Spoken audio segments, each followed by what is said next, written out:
nafs, right? Nasab, wealth, and intellect. Those are the 5. Now there's a 6th one which is called the ird, and honor, which is added often. And most of them put that under nasab also, that it's your lineage is part of your honor.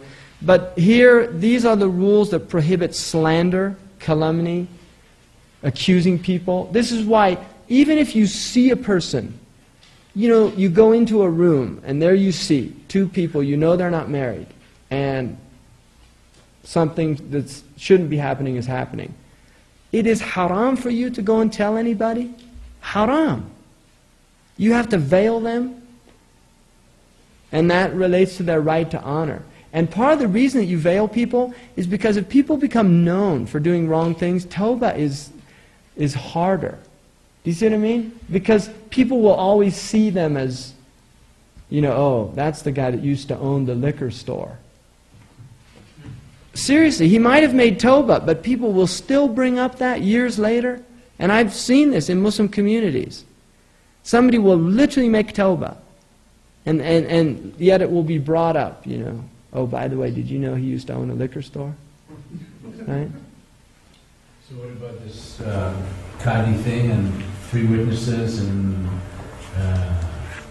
4 witnesses? 4 witnesses. If you veil it, so we don't talk about that? We don't want to press charges if there's witnesses? No, you don't want to press charges. You want to veil people. For simultaneous witnesses is not... Almost impossible. That's a But if it is happening, you still want to veil it? Yeah, it's a public act. How could you be veiling that? That has to happen in public, yeah. 4 people. And you have to, 4 people that actually see penetration. And the way it's described in the books is like the, you know, the kuhul, the kohl, the oud, the stick that goes into the kuhul bottle. It has to be like the kuhul, the stick into the kuhul bottle. Or like the bucket into the well. That has to be seen by all 4 people. Can't just be a man on top of a woman. I mean, it's... I don't know. I think, you know, if somebody came into the room, the first thing they do is, whoop, you know, shut the door and get out of there. They're not going to go start going and investigating. Right? Let me make sure I'm seeing what I'm seeing is really happening. I just don't imagine that. And you have to have a very strange person that's going to, you know... I mean, the Shariah is there to veil people. It's not there to expose people's faults. And the Prophet didn't want to hear it. A woman came and confessed to him. You know? One man went to Abu Bakr and he said, you know, I committed fornication. Abu Bakr said, did you tell anybody? He said, no. He said, then don't tell anybody. Make tawbah. It was still bothering him. He went to Umar. Look what Umar said. Did you tell anybody? This is from the same school. Did you tell anybody? He said, Abu Bakr. What did he say? He said, don't tell anybody. Why are you telling me? Say astaghfirullah and don't tell anybody. And it was still bothering the man. He went to the Prophet ﷺ, and the Prophet had the had punishment established, you know. And in the one riwayah of the woman who was stoned, who confessed, she was stoned after giving birth, after nursing her child for 2 years. She still came back, and she was stoned. And somebody mentioned something about her, cursing her, and the Prophet said, don't curse that woman. If her blood was spilt across this city, all of the people in the city would be forgiven. You know.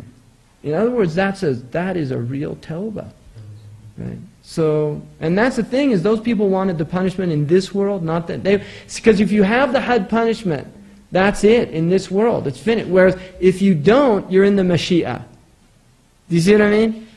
They were worried about, is this tawbah going to be accepted?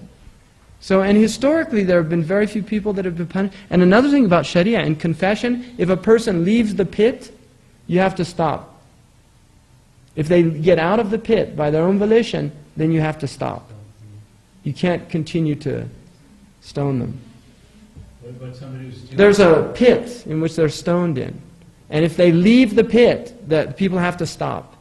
They can't stone them. They only stone them as long as they stay in the pit. If they leave the pit, they have to stop. Because confession is, you know, Allah Ta'ala anam. Is that complete gate? That's hajj, yeah. Even though we left before. What about somebody who steals? If you see somebody stealing, do you veil them or you scream? Well, if you know that they've stolen. You see somebody... No, you should stop somebody if you're able to. You should stop them from He's running. stealing. He screams, Stop, thief! Yeah. Yeah. Sariq, sariq. They're not tied down to the pit or held down? No, no, no. It's up to the... Yeah. Very few people historically have been killed that way in the Muslim world, really. Very few people. And it was not a common. There's probably more nowadays. Like Arabia just does it too. Astaghfirullah, I don't want to go into this. Yeah, there's no had punishment now. There cannot be had without Khalifa. Khalifa establishes had.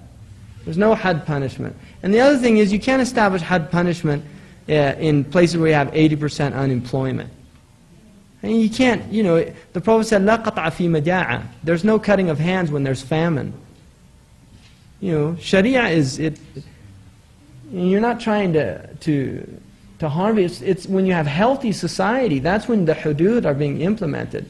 Not when societies are totally dysfunctional. I mean, I've heard people say, no, that would be impossible to do in America. Well, that's true. You have to radically alter the American society before it's ready for Sharia. Right? Really. It has to be completely, radically altered. Understandings have to change. You know? I mean, people need to be honored. People shouldn't go hungry. Shouldn't go hungry. That's a crime in itself, to have people in your society that are going hungry. That is a crime. Prophet ﷺ said, he does not believe the one who eats and his neighbor is hungry. That is not a believer. So this makes the implementation of Sharia somewhat of an abstract concept at this point in time. Absolutely. But it still has to be studied and understood for when the time comes. I mean, there always have to be people that know Sharia, whether it's being implemented or not. And the Prophet ﷺ told us that the first thing to go would be the hudud, the rules of governance. That would be the first thing that would go. He said it would go step by step till nothing remained but the prayer. And that's the time we're in now. We're just clinging to the prayer and to fasting. And we pay zakat out of conscientious behavior, not because we're forced to. You know, in the olden days, they had zakat collectors came and you paid zakat. But it's still a pattern for our lives, the Sharia. I mean, even though... That you can impose upon yourself, absolutely. I mean, we shouldn't we? Absolutely, yeah, to the best of our ability, but I can't, in America, I can't establish a had. If I have a community, I was in a community where a woman and a man did commit adultery. And there was a mufti there who was asked, Sheikh Shaybani, very excellent mufti with a lot of taqwa. He was asked what to do. He said, just, if she made tawbah, accept the tawbah. And just veil her, and don't talk about it. That's what he said. Just veil her, and accept the tawbah. You know, don't ostracize them, don't... Right? It's a bad time, part of this condition that we're in, so... Mm-hmm. So with the Sharia courts and the countries, would they be wrong passing or... Well, technically, if, like, King Hassan is, he's the ruler of his country, and he's called Amir al-Mu'mineen in his country. That's what he calls himself, Amir al-Mu'mineen. What's that? What? You said it has to be under a committee? Well, technically the ruler of a country, because even though the people of Sunnah and Jama'ah say that there should be one ruler, the Prophet indicated towards the end of time there would be many rulers.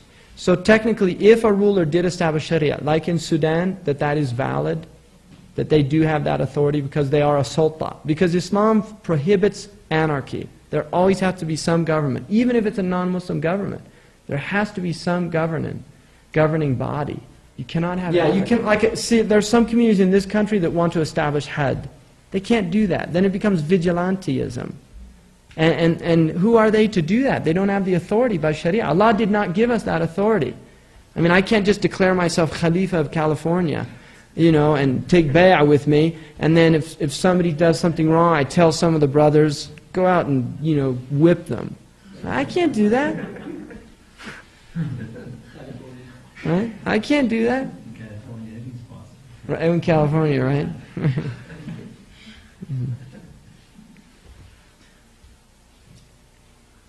So those are the 6 mahfudat.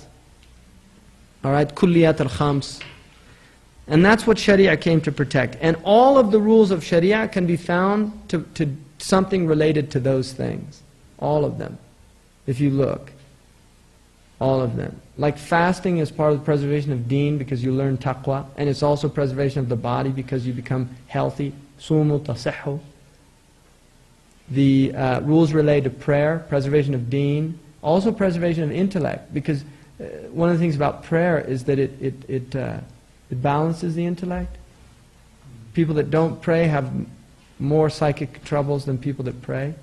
Even within cultures. You know, like in this country, people that pray, the Christians have done a lot of research on it, but there's physicians, Dawsey, what's his name?